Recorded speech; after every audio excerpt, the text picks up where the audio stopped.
மறுபடியும் இன்னொரு தாட்டோட உங்களை இன்னைக்கு நான் சந்திக்கிறேன். இப்பெல்லாம் இளைஞர்களுக்கு ரொம்ப ஸ்ட்ரெஸ் வருது அப்படின்னு சொல்கிறாங்க. அது உண்மையும் கூட. சின்ன சின்ன விஷயத்துக்கெல்லாம் கூட அவங்க ரொம்ப டென்ஷன் ஆகிடுறாங்க, ஸ்ட்ரெஸ் ஆகிடுறாங்க. ஸ்ட்ரெஸ்ஸு உண்மையா அப்படின்னா உண்மைதான். ஒன்று, அவர்கள் எங்கே இருந்தாலும், வெளிநாடோ உள்நாடோ எங்கே இருந்தாலும் நம்ம குழந்தைகளுக்கெல்லாம் வேலை வந்து கொஞ்சம் ரொம்ப டென்ஷனாக ஸ்ட்ரெஸ்ஃபுல்லாக தான் இருக்குது. அதே மாதிரி நாம் ரொம்ப செல்லமாக வளர்த்துடுறோம் இல்லையா அவங்கள. அதனால் ஒரு சின்ன சின்ன சேலஞ்சஸ் எல்லாம் கூட அவர்களுக்கு ரொம்ப பெருசாக தெரியுது. ஒரு சாதாரண உடம்புக்கு வந்துட்டாலோ, இல்லை ஆஃபீஸில் வந்து அவங்க டார்கெட் ரீச் பண்ண முடியாததாலோ, இல்லை யாராவது ஏதாவது சொல்லிட்டாலோ, இல்லை வீட்டுக்குள்ளே ஹஸ்பண்ட் ஒய்ஃப்குள்ளே ஒரு சின்ன சண்டை வந்தாலோ, எல்லாமே அவங்களுக்கு ஸ்ட்ரெஸ்ஸு தான்.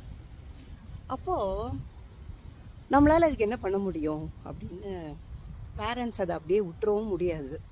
அதே நேரம் இப்படிலாம் ஏன் ஸ்ட்ரெஸ் ஆகிற, எங்கள் காலத்தில் வந்து நாங்கள் எப்படி இருப்போம் தெரியுமா அப்படின்னும் அவங்கக்கிட்ட பேச முடியாது, பேசக்கூடாது. இப்போ என்ன தான் பண்ணுறது அப்படின்னா, பெற்றோர்களால் செய்ய முடிஞ்ச ஒரு முக்கியமான விஷயம் அவர்களுக்கு நாம் ஸ்ட்ரெஸ் கொடுக்காமல் இருக்கிறது. நாம் ஸ்ட்ரெஸ் கொடுக்காமல் இருக்கிறது எப்படி அப்படின்னா, அதுவும் வெளிநாட்டிலலாம் இருந்தாங்கன்னா ஏதோ பாவம் வாரத்துக்கு ஒரு தடவையோ இல்லை நேரம் கிடச்சப்போ நம்மக்கிட்ட பேசும் பொழுது நம்மளோட கஷ்டத்தெல்லாம் சொல்லி, கஷ்டம் ஒன்றும் பெருசாக இருக்காது. என்ன ஆச்சு தெரியுமா, ஏசியே வேலை செய்யலை, இல்லை நாங்கள் பாட்டுக்கு இங்கே தனியாக கஷ்டப்படுறோம், நீங்கள் எங்கேயோ இருக்கு, எங்கள் காலத்துலலாம் இப்படியா அப்படின்னு ஆரம்பிக்காமையோ, அப்படி ஏதாவது ஒரு புலம்பல். உங்கள் அத்தை என்ன சொன்னா தெரியுமா, இப்படி சொல்லிட்டா, ஒரே டென்ஷன் ஆகிடுது, உங்கள் அப்பாவுக்கும் எனக்கும் ஒரே சண்டை அப்படின்னும், இந்த மாதிரி விஷயங்களை சொல்கிறதுனால அவர்களால் ஒன்றும் பண்ணவும் முடிய போகிறதில்ல. இதற்கு அவங்களுக்கு நம்ம ஸ்ட்ரெஸ் கொடுப்பானே, அதற்கு பதிலாக நம்மளால் முடிஞ்சது என்ன தெரியுமா, அவங்கள அப்ரிஷியேட் பண்ணுறது. கூடுமான வரைக்கும் ஒரு பாசிட்டிவ் ஸ்ட்ரோக்காக அவங்கக்கிட்ட பேசினோன்னாலே அவங்களுக்கு ரொம்ப இதமாக இருக்கும்.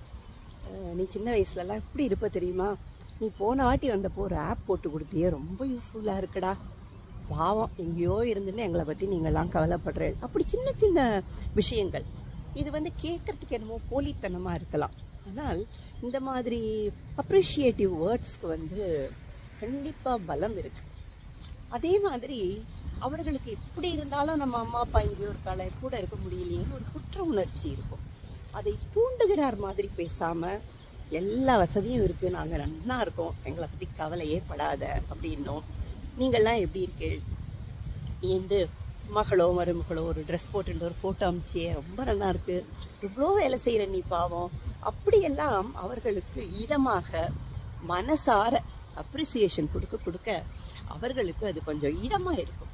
நீ வந்து வெள்ளிக்கிழமை அன்றைக்கி ஸ்லோவாக சொன்னியா, சனிக்கிழமை கோவிலுக்கு போனியா அப்படின்னு அவர்களால் பாவம் முடியாத விஷயங்களை சொல்லி அவர்களை கஷ்டப்படுத்தி நாம் இன்னும் ஸ்ட்ரெஸ் ஆட் பண்ணாமல் அவர்களை பாராட்டி கொண்டும் அவர்களுடைய நல்ல விஷயங்களை, பாசிட்டிவ் விஷயங்களை பேசிக்கொண்டும் நாம் சந்தோஷமாக இருக்கோம் அப்படிங்கிறத அவர்களுக்கு சொல்லி கொண்டும் இருந்தாலே அது அவர்களுக்கு இருக்கிற ஸ்ட்ரெஸ்ஸை ரொம்ப குறைக்கும். நாங்கள் நல்லா இருக்கோம், நீ கவலையே படாத அப்படின்னும், நாம் நிஜமாகவே ஹாப்பியாக நம்ம வேலைகளில் ஈடுபட்டு கொண்டும் அவர்களை பாராட்டி கொண்டும் இருந்தாலே குழந்தைகளுக்கு ஸ்ட்ரெஸ்ஸு நிறையா குறையும்.